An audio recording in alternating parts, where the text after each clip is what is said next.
Praise the Lord. ഒരിക്കൽ കൂടി കർത്താവായ യേശുവിൻ്റെ നാമത്തിൽ നിങ്ങളുടെ അടുക്കൽ കടന്നു വരുവാൻ എളിദാസനൊരവസരം കൂടി തന്ന എൻ്റെ കർത്താവിന് ഒത്തിരി നന്ദി പറയുകയാണ്. ദൈവമേകൻ, ദൈവം ഏകനാണെന്ന് ബൈബിൾ ഉറപ്പിച്ചു പറയുമ്പോൾ പിതാവ്, പുത്രൻ, പരിശുദ്ധാത്മാവ് ആ ഏകത്വത്തിൽ ഒരു ത്രിയേകത്വമുണ്ട്. 1 കൊരിന്ത്യർ 15:28 അവന് സകലവും കീഴ്പ്പെട്ടു വന്ന ശേഷം ദൈവം സകലവും തനിക്ക് കീഴാക്കി കൊടുത്തവന് കീഴ്പ്പെട്ടിരിക്കും. 24-ാം വാക്യത്തിൽ അവൻ എല്ലാ വാഴ്ചയ്ക്കും അധികാരത്തിനും ശക്തിക്കും നീക്കം വരുത്തിയിട്ട് രാജ്യം പിതാവായ ദൈവത്തെ ഏൽപ്പിക്കും. കർത്താവ് സകല ജാതികളെയും കാൽക്കീഴാക്കിയതിന് ശേഷം രാജ്യം പിതാവായ ദൈവത്തെ ഏൽപ്പിക്കുമെന്ന് വ്യക്തമായി വചനത്തിൽ കൂടി അറിയിച്ചിരിക്കുന്നല്ലോ. സാത്താൻ്റെ എല്ലാ അധികാരവും ശക്തിയും നിർമൂലമാക്കി കഴിയുമ്പോൾ എല്ലാറ്റിൻ്റെയും അവസാനമാകുമല്ലോ. എബ്രായർ 1:2 ഈ അന്ത്യകാലത്ത് പുത്രൻ മുഖാന്തരം നമ്മളോട് അരുളിച്ചെയ്തിരിക്കുന്നു. അവനെ താൻ സകലത്തിനും അവകാശിയാക്കി വെച്ചു.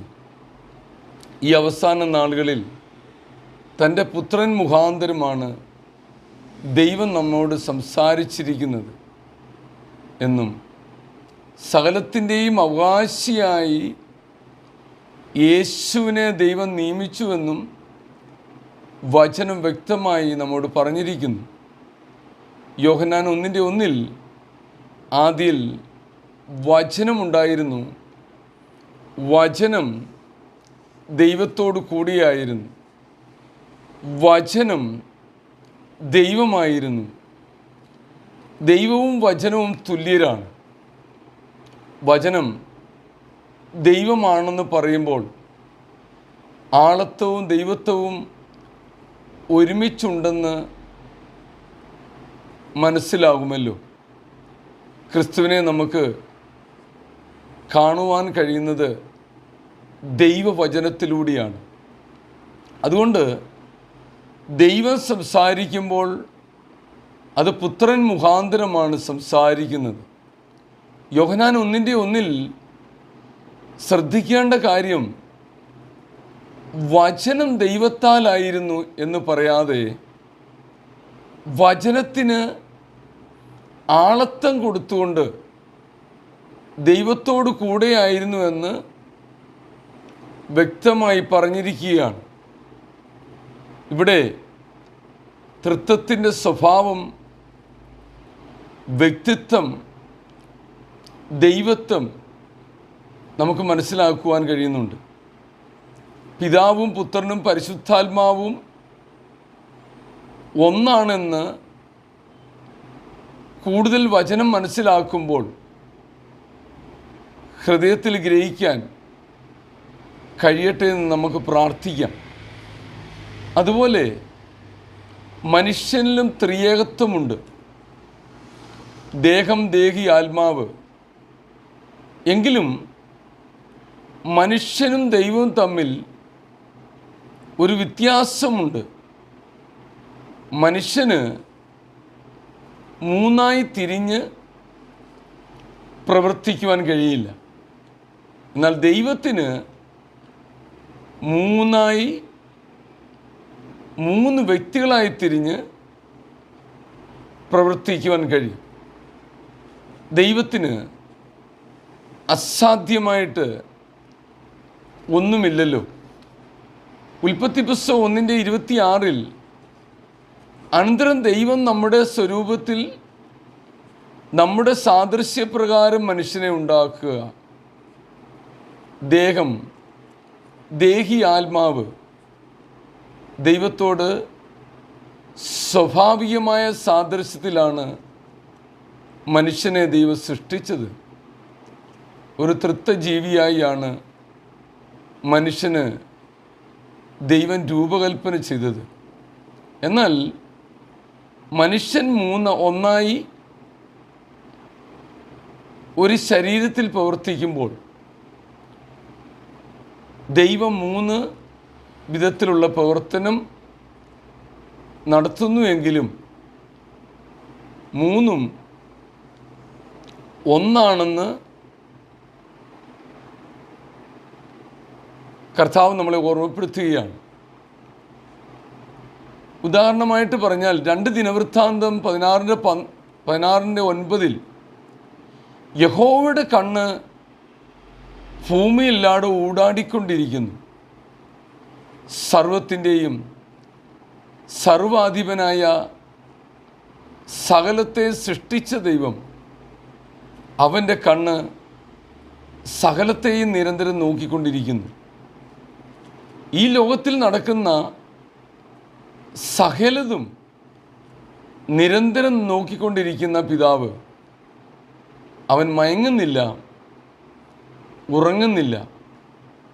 സഭാപ്രസംഗി 7:29 ദൈവം മനുഷ്യനെ നേരുള്ളവനായി സൃഷ്ടിച്ചു, അവരോ അനേക സൂത്രങ്ങളെ അന്വേഷിച്ചു വരുന്നു. ദൈവം തൻ്റെ പുത്രനിലൂടെ ഈ ഭൂമിയിൽ പൂർണ്ണത വരുത്തുവാൻ ആഗ്രഹിക്കുമ്പോൾ മനുഷ്യൻ പല സൂത്രങ്ങൾ കണ്ടെത്തി ദൈവ പദ്ധതി തടസ്സപ്പെടുത്തുവാൻ ശ്രമിക്കുന്നു. മനുഷ്യനെ പാപത്തിൽ നിന്ന് രക്ഷപ്പെട്ട് അനുഗ്രഹം പ്രാപിക്കണമെന്നല്ല ഇപ്പോഴത്തെ ചിന്ത. പല പ്രസംഗകരും ഇന്ന് തൃത്വത്തെക്കുറിച്ച് വ്യാജമായ ചിന്തകൾ മനുഷ്യരുടെ ഉള്ളിൽ കൊടുത്ത് ദൈവപദ്ധതി തകർത്ത് അന്ത്യക്രിസ്തുവിൻ്റെ രാജ്യത്തിൽ ജനത്തെ എത്തിക്കുവാൻ ശ്രമിക്കുന്ന പ്രസംഗകരെ ധാരാളമായി നമ്മൾ കണ്ടുകൊണ്ടിരിക്കുകയാണ്. അവരുടെ എണ്ണം പെരുകിക്കൊണ്ടിരിക്കുകയാണ്. ദൈവകൽപ്പന അനുസരിക്കാത്തതിൻ്റെ പേരിൽ നമുക്കറിയാം, നമ്മളുടെയൊക്കെയും ഒരടിസ്ഥാനമുണ്ട്. എന്നാൽ ദൈവകൽപ്പന അനുസരിക്കാത്തതിൻ്റെ പേരിൽ പൗരോഹിത്യ സഭയും നമ്മളുമായി നല്ല പോരാട്ടമുണ്ടെങ്കിലും ഒരു ക്രിസ്ത്യാനി എന്ന പേരിൽ ജനിച്ച മനുഷ്യർ എല്ലാവരും പിതാവിൻ്റെയും പുത്രൻ്റെയും പരിശുദ്ധാത്മാവിൻ്റെയും നാമത്തിൽ വിശ്വസിക്കുന്നതാണല്ലോ ക്രിസ്ത്യാനിയുടെ അടിസ്ഥാനം എന്ന് പറയുന്നത്. എന്നാൽ യൂദയെപ്പോലെ പണം വാങ്ങി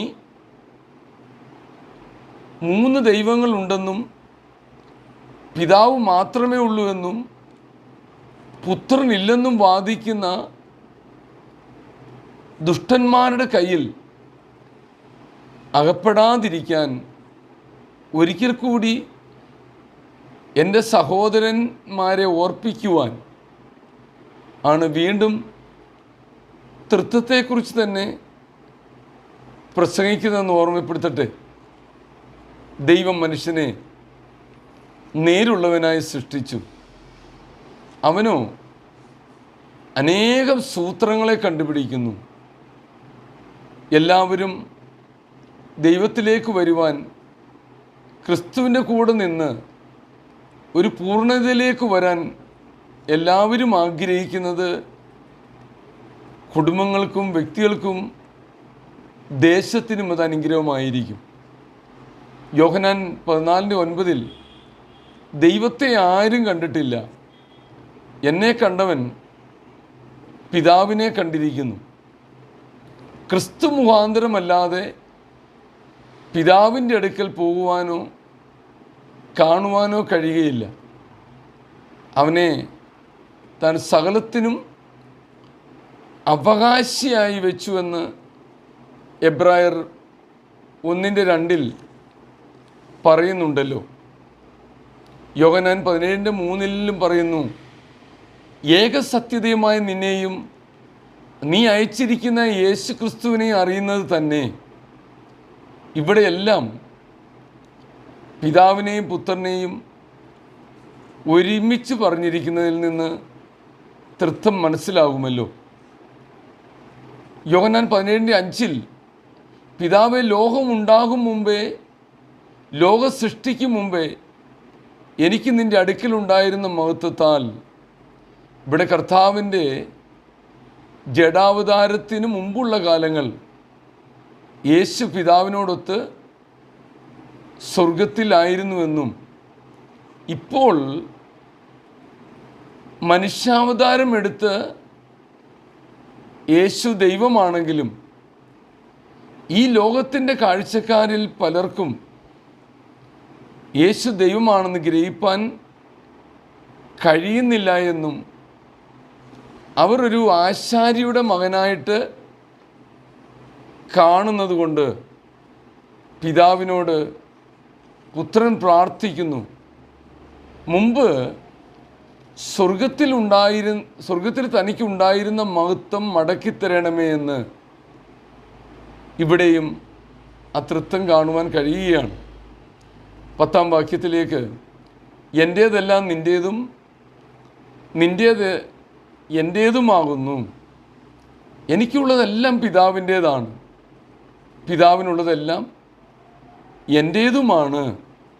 ഇവിടെയും പിതാവും പുത്രനും തമ്മിലുള്ള വ്യക്തമായ തുല്യമായ ഒരു ബന്ധത്തെയാണ് യേശു ദൈവമാണെങ്കിലും ഈ ലോകത്തിൻ്റെ കാഴ്ചക്കാരിൽ പലർക്കും യേശു ദൈവമാണെന്ന് ഗ്രഹിപ്പാൻ കഴിയുന്നില്ല എന്നും അവർ ഒരു ആശാരിയുടെ മകനായിട്ട് കാണുന്നത് കൊണ്ട് പിതാവിനോട് പുത്രൻ പ്രാർത്ഥിക്കുന്നു, മുമ്പ് സ്വർഗത്തിൽ തനിക്കുണ്ടായിരുന്ന മഹത്വം മടക്കിത്തരണമേ എന്ന്. ഇവിടെയും ആ തൃത്വം കാണുവാൻ കഴിയുകയാണ്. 10-ാം വാക്യത്തിലേക്ക്, എൻ്റേതെല്ലാം നിൻ്റേതും നിൻ്റേത് എൻ്റേതുമാകുന്നു. എനിക്കുള്ളതെല്ലാം പിതാവിൻ്റേതാണ്, പിതാവിനുള്ളതെല്ലാം എൻ്റേതുമാണ്. ഇവിടെയും പിതാവും പുത്രനും തമ്മിലുള്ള വ്യക്തമായ തുല്യമായ ഒരു ബന്ധത്തെയാണ് നമുക്ക് കാണുവാൻ കഴിയുന്നത്. 11-ാം വാക്യത്തിലും, പരിശുദ്ധ പിതാവേ, അവർ നമ്മെപ്പോലെ ഒന്നാകേണ്ടതിന് നീ എനിക്ക് തന്നിരിക്കുന്ന നിൻ്റെ നാമത്തിൽ അവരെ കാത്തുകൊള്ളണമേ.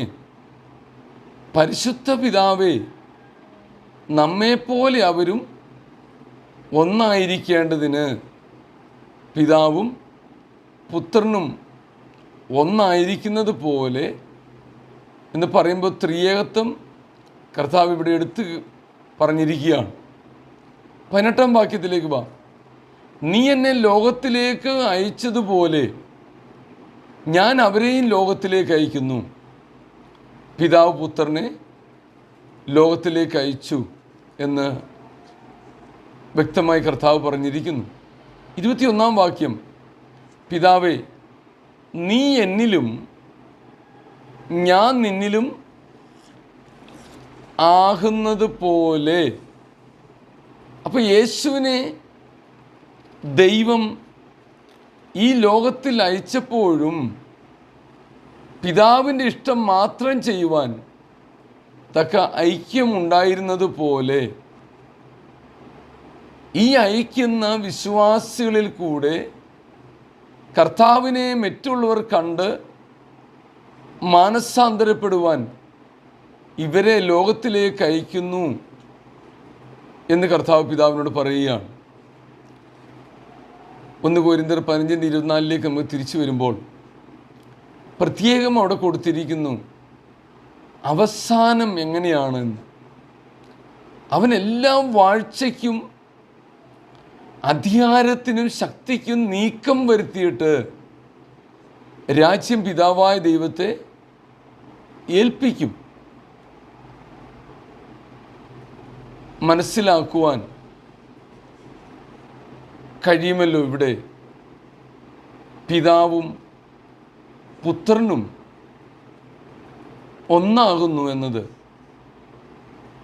ദൈവത്വത്തിലാണ്. പിതാവും പുത്രനും ഒന്നാകുന്നത് ദൈവത്വത്തിലാണ്. എന്നാൽ ആളത്വത്തിൽ വെവ്വേറെയായി പ്രവർത്തിക്കുന്ന ബന്ധത്തിലാണ് കീഴ്പ്പെട്ടിരിക്കുമെന്ന് പറയുന്നതെന്ന് മനസ്സിലാക്കുക. ഈ ഭൂമിയിൽ ദൈവം മനുഷ്യന് കൊടുത്ത വാഴ്ച സാത്താൻ തട്ടിയെടുത്തല്ലോ.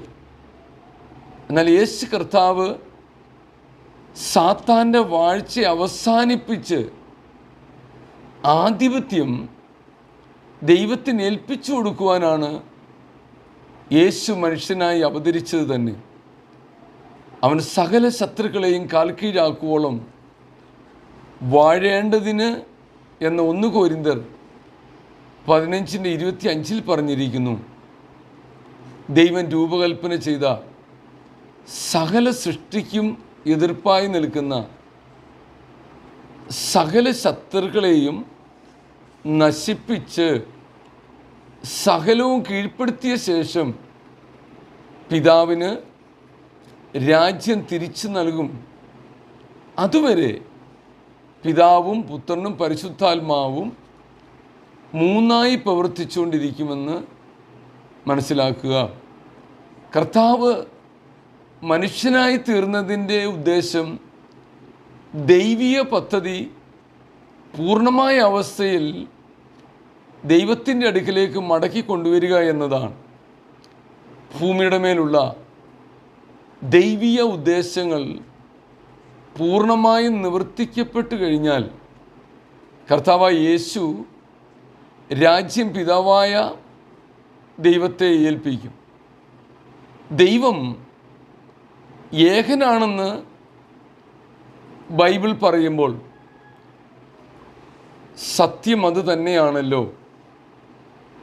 ഉദാഹരണമായി വെള്ളം, നീരാവി, മഞ്ഞുകട്ട ഇവ മൂന്നും ധർമ്മമാണ് എങ്കിലും മൂന്നും ജലം തന്നെയാണല്ലോ. അതുപോലെ മത്തായിയുടെ സുവിശേഷം 28:18 ദൈവം കൊടുത്ത സകല അധികാരവും ഉപയോഗിച്ച് ശത്രുക്കളെയെല്ലാം കീഴടക്കിയ ശേഷം പിതാവിന് കീഴ്പ്പെട്ട് ഏൽപ്പിച്ചു കൊടുക്കുമെന്ന് പ്രത്യേകമായി വചനം പറഞ്ഞല്ലോ. സങ്കീർത്തനം 110:1 മർക്കോസ് 13:26 എഫേസ്യർക്ക് എഴുതിയ ലേഖനം 1:20 മുതൽ 23 വരെയുള്ള വാക്യത്തിലും ഫിലിപ്പിയർ 2:9 മുതൽ 11 വരെയുള്ള വാക്യത്തിലും 1 കൊരിന്ത്യർ 15:24 ഒക്കെ ഇവിടെയെല്ലാം വായിക്കുമ്പോൾ മനസ്സിലാക്കുന്നത് ദൈവീയ ഉദ്ദേശത്തിന് എതിരായി ഈ ഭൂമിയിൽ നിൽക്കുന്ന സകല ശത്രുക്കളെയും നശിപ്പിച്ച് ഭൂമിയിലുള്ള ദൈവീയ ഉദ്ദേശങ്ങൾ പൂർണ്ണമായും നിവൃത്തിയാക്കാനാണ് കർത്താവ് മനുഷ്യനായി ഈ ഭൂമിയിൽ വന്നത്. അല്ലാതെ 3 ദൈവങ്ങളായി ഇവിടെ വാഴുവാനല്ല എന്ന് ഓർമ്മപ്പെടുത്തിക്കോട്ടെ. ഈ ഭൂമിയിൽ ഒരേ ഒരു ദൈവമേ കാണുകയുള്ളൂ. സാത്താനെ ബന്ധിക്കുന്നതോടുകൂടി അത് നിവൃത്തിയാകും പ്രിയരെ.